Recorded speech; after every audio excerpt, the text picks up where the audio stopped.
ব্রিফিংয়ে পররাষ্ট্র মন্ত্রণালয়ের মুখপাত্র ৮ ডিসেম্বরের সমাবেশে শেখ হাসিনা কিভাবে যুক্ত হবেন জানে ভারত। জানাবো রাজনৈতিক ফায়দা লুটতে বাংলাদেশ ইস্যুতে মেতেছেন ভারতীয়রা। এদিকে ধর্ম, বর্ণ, মতের ঊর্ধ্বে আমরা সবাই একই পরিবারের সদস্য বললেন ডক্টর ইউনূস। এবং সর্বশেষ জানাবো দূতাবাসে হামলার প্রতিবাদ, ভারতীয় আগ্রাসন মেনে নেওয়া হবে না বলল বিএসপি। এতক্ষণ শুনলেন সংবাদ শিরোনাম, এবারে বিস্তারিত।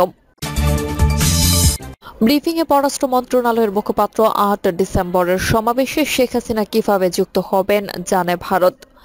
যুক্তরাজ্য অব আমেরিকা আয়োজিত সমাবেশ শেখ হাসিনা কিভাবে ভার্চুয়ালি যুক্ত হবেন তা ভারত জানে, তারাই ভালো বলতে পারবে বলে মন্তব্য করেছেন পররাষ্ট্র মন্ত্রণালয়ের মুখপাত্র মোহাম্মদ রফিকুল আলম। পররাষ্ট্র মন্ত্রণালয়ের মুখপাত্রের কাছে সাংবাদিকদের প্রশ্ন ছিল যে যুক্তরাজ্যে আগামী ৮ ডিসেম্বর শেখ হাসিনার সভাপতিত্বে একটি বড় সমাবেশ করতে যাচ্ছে সেখানকার আওয়ামী লীগ। সেই সমাবেশে ভার্চুয়ালি যুক্ত হবেন শেখ হাসিনা, তিনি কিভাবে এই সুযোগ পাচ্ছেন? জবাবে রফিকুল আলম বলেন, আমরা পত্রিকার মাধ্যমে জেনেছি এরকম একটা রাজনৈতিক মিটিং আছে, উনি শেখ হাসিনা বক্তৃতা দেবেন, আপনারা যেই রকম জানেন আমরাও সেরকম জানি। কিভাবে এটা ফেসিলিটেট হচ্ছে এটা আমার বক্তব্য দেওয়ার বিষয় না। তিনি ভারতে আছেন, ভারত সরকার কিভাবে এটা হ্যান্ডেল করেছেন তারা এটা ভালো বলতে পারবেন। রাজনৈতিক ফায়দা লুটতে বাংলাদেশ ইস্যুতে মেতেছেন ভারতীয়রা। ভারতের পশ্চিমবঙ্গ প্রদেশের রাজধানী কলকাতার আরজিকর হাসপাতালে কিছুদিন আগে এক নারী চিকিৎসককে ধর্ষণের পর হত্যা ঘিরে মুখ্যমন্ত্রী মমতা বন্দ্যোপাধ্যায় মসনদে কাঁপন ধরেছিল। আরজিকর চিকিৎসক খুনের ওই ঘটনা পশ্চিমবঙ্গে গড়ে উঠেছিল তুমুল আন্দোলন, যা ছড়িয়ে পড়েছিল ভারত জুড়ে। আর এই আন্দোলনের শুরুর দিকে পশ্চিমবঙ্গের ক্ষমতাসীন রাজনৈতিক দল তৃণমূল কংগ্রেসের বিরোধী রাজনৈতিক দলগুলো বাংলাদেশের সাম্প্রতিক ছাত্র জনতার আন্দোলনের ব্যবহার বা স্লোগান থেকে অনুপ্রাণিত হয়। পশ্চিমবঙ্গের বিরোধী দল ভারতীয় জনতা পার্টির বিজেপি নেতা শুভেন্দু অধিকারী থেকে বামপন্থী সিপিএম এর ছাত্র যুবকর্মীরাও স্লোগান দিচ্ছিলেন, দফা এক, দাবি এক, মমতার পদত্যাগ। যেভাবে বাংলাদেশে স্লোগান উঠেছিল দফা এক, দাবি এক, হাসিনার পদত্যাগ। সেই আর্জি করা আন্দোলন এখন অতীত নিস্তরঙ্গ প্রায় শেষ। কিন্তু বাংলাদেশে এক হিন্দু সন্ত্রাসীকে গ্রেফতার, সংখ্যালঘুদের উপর কথিত নিপীড়নের অভিযোগকে অস্ত্র বানিয়ে পশ্চিমবঙ্গের বিরোধী দলগুলো নতুন করে আন্দোলনের রাস্তায় নামার শখ করছে।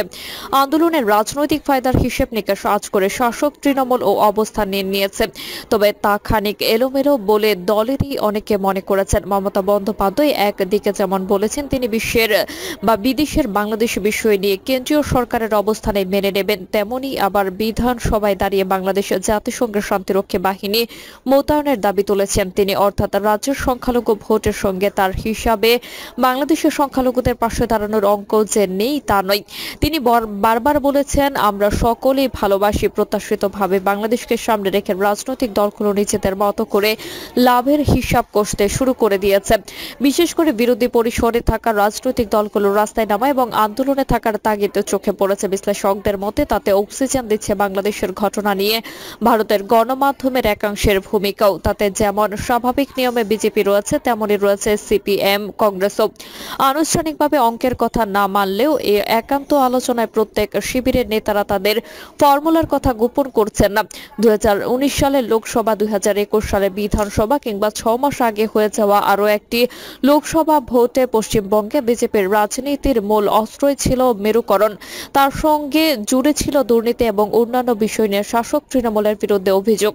কিন্তু 2019 সালে হঠাৎ পাওয়া সাফল্য পরবর্তীকালে আর ধরে রাখতে পারেনি তারা। সে বিজেপি বাংলাদেশে হিন্দুদের উপর কথিত অত্যাচার নিয়ে সরব। বিরোধী দল নেতা শুভেন্দু অধিকারের পাশাপাশি তাদের সহযোগী হিন্দুত্ববাদী সংগঠনগুলোর নেতারাও ধারাবাহিক কর্মসূচি দিচ্ছেন। সমান্তরালভাবে চলছে সামাজিক যোগাযোগ মাধ্যমের প্রচারও। আনুষ্ঠানিকভাবে বিজেপি মুখপাত্র রাজশ্রী লাহিড়ী বলেছেন, আমরা কোনো লাভ ক্ষতি দেখে রাস্তায় নেই। বাঙালি হিন্দুদের বিপন্ন অবস্থা আমাদের উদ্বিগ্ন করেছে। তিনি বলেন, 500 বছর আগে মহাপ্রভু শ্রী চৈতন্যের সঙ্গে যা হয়েছিল, ইসকনের সন্ত্রাসী চিন্ময় কৃষ্ণের সঙ্গেও তাই হয়েছে। বিজেপির অনেক নেতা বলেছেন, বাংলাদেশের সংখ্যালঘুদের নিয়ে পশ্চিমবঙ্গের আবেগ রয়েছে। কলোনি এলাকার বহু মানুষ এই পরিস্থিতির সঙ্গে নিজেদের সম্পৃক্ত করতে পারবেন। ফলে সংঘবদ্ধ করার প্রশ্নে কর্মসূচি করতে হচ্ছে। এই কথা ঠিক যে গত কয়েকটি ভোটে বিজেপি যেমন পশ্চিমবঙ্গের রাজনীতিতে হিন্দু মুসলমান বা 70% 30%-র কথা বলেছে, হয়েছে, তেমনি তৃণমূল বাঙালি অস্মিতাকে জাগিয়ে বিজেপিকে বহিরাগত প্রমাণ করার রাজনৈতিক আখ্যান তুলে ধরেছিল। রাজ্যের বিরোধী দল বিজেপির কিছু নেতা বলেছেন, বাংলাদেশের সংখ্যালঘুদের বিপন্নতা নিয়ে পশ্চিমবঙ্গে আন্দোলন জারি রাখতে পারলে তৃণমূলের বাংলা ও বাঙালির রাজনীতিকে ধাক্কা দেওয়া যাবে। তবে সেই জন্য সাংগঠনিক জোর কতটা রয়েছে তা নিয়েও সংশয়ের কথা গোপন করেছেন না পদ্ম শিবিরে প্রথম সারির নেতা। কারণ আন্দোলন আর ভোট বাক্সে তার প্রতিফলন যে ঐকিক নিয়মে হয় না তা বিজেপি নেতাদের অজানা নয়। আরজিকর আন্দোলনে যে নাগরিক ক্ষোভ আছড়ে পড়েছিল রাজপথে, শহরাঞ্চলে যার প্রভাব ছিল সবচেয়ে বেশি, সদ্য সমাপ্ত উপনির্বাচনে তা কোনো ছাপ ফেলেনি। যদিও অনেকের মতে বিজেপি যে পাঠ্যক্রম মেনে রাজনীতি করে তাতে আরজিকর আন্দোলন তাদের জন্য উর্বর জমি ছিল না, তা মাসখানেকের মধ্যে প্রমাণিত হয়েছে। বিজেপিও আস্তে আস্তে রাস্তা ছাড়তে শুরু করেছিল, কিন্তু বাংলাদেশের বিষয়ে উপযোগী উপাদান রয়েছে বলে মনে করেছেন পদ্ম শিবিরের নেতৃত্বের বড় অংশ।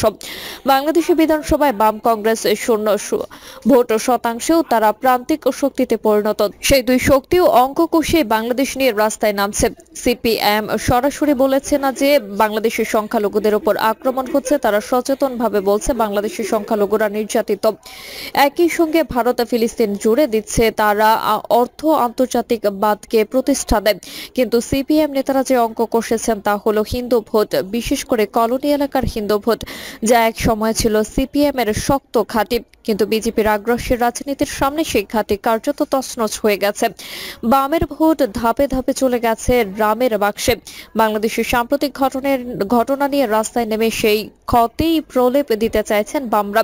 6 ডিসেম্বর প্রতি বছর সাম্প্রদায়িকতা বিরোধী দিবস পালন করে বামরা। 1992 সালে ওই দিনে বাবরি মসজিদ গুড়িয়ে দেয় উগ্র হিন্দুত্ববাদীরা। এবার 6 ডিসেম্বর কলকাতায় সিপিএম যে মিছিল করতে চলেছে তার বিষয়ে বাংলাদেশ সংখ্যালঘুদের উপর আক্রমণের প্রতিবাদ পশ্চিমবঙ্গের বাংলা দৈনিক আনন্দ বাজার বলছে, একটা সময়ে পশ্চিমবঙ্গের মুসলিম ভোটের সিংহভাগ ছিল বামদের দখলে। 2009 সাল থেকে সেই ভোট ঢলে পড়েছিল মমতার দিকে। ক্রমে সে ভোটে এখন তৃণমূলে পুঁজিতে পরিণত, আর হিন্দু ভোট টেনে নিয়েছে বিজেপি, যার ফলস্বরূপ জামানত রক্ষা করাই দুষ্কর হয়ে যাচ্ছে। বাম কংগ্রেসের মুসলিম ভোট ভাঙার ক্ষেত্রে অবশ্য কৌশল নিয়েছিল সিপিএম। ফুরফুরা শরীফ, আব্বাস সিদ্দিকী, নৌশাদ সিদ্দিকীকে সামনে রেখে ভোট ভাঙার সেই কৌশল সফল হয়নি, বরং মালদহ, মুর্শিদাবাদের মতো যেসব জেলায় কংগ্রেসের সঙ্গে ক্রিয়ংদংশ মুসলিম ভোট ছিল তাও চলে গেছে তৃণমূলের ঘাঁটিতে। কংগ্রেসও বাংলাদেশে নিয়ে কর্মসূচির ঘোষণা দিয়েছে। বেলঘরিয়ার যে তরুণ বাংলাদেশের বন্ধুর বাড়িতে গিয়ে আক্রান্ত হয়েছেন বলে অভিযোগ করেছেন, সেই সায়ন ঘোষের সঙ্গে গিয়ে দেখা করে এসেছেন প্রদেশ কংগ্রেস সভাপতি শুভঙ্কর সরকার সহ দলের অন্যান্য নেতারা। ফলে এটা স্পষ্ট যে কংগ্রেস ও বিরোধী পরিসরে বিজেপি সমর্থনে থাবা বসানোর কৌশল নেই, বাংলাদেশে নিয়ে সক্রিয় থাকার চেষ্টা করেছে। যদিও কংগ্রেসের তরুণ নেতা আশুতোষ চট্টোপাধ্যায়ের বক্তব্য বিজেপি সীমান্তে গিয়ে উত্তেজনা তৈরি করেছে, কিন্তু বেলঘরিয়ার যায়নি।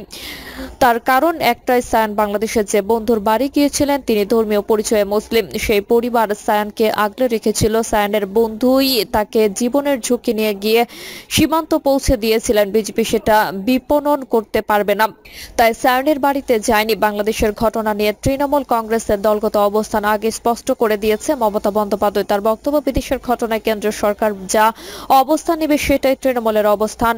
মমতা দাবি করেছেন জাতিসংঘের সঙ্গে কথা বলে বাংলাদেশে শান্তিরক্ষী পাঠানোর ব্যবস্থা গ্রহণ করুক ভারত সরকার। এভাবে শান্তি সেনা পাঠানো যায় কিনা বা কূটনৈতিক স্তরে তেমন সুযোগ রয়েছে কিনা তা নিয়ে বিতর্ক রয়েছে। তবে তৃণমূল দলগত অবস্থান স্পষ্ট করার পরেও বাংলাদেশের বিষয়ে মন্তব্য করেছে। বুধবার তৃণমূলের মুখপাত্র প্রতিবেদনের শিরোনামে লেখা হয়েছে, ইউনূস সরকারের অসভ্যতা চলছে।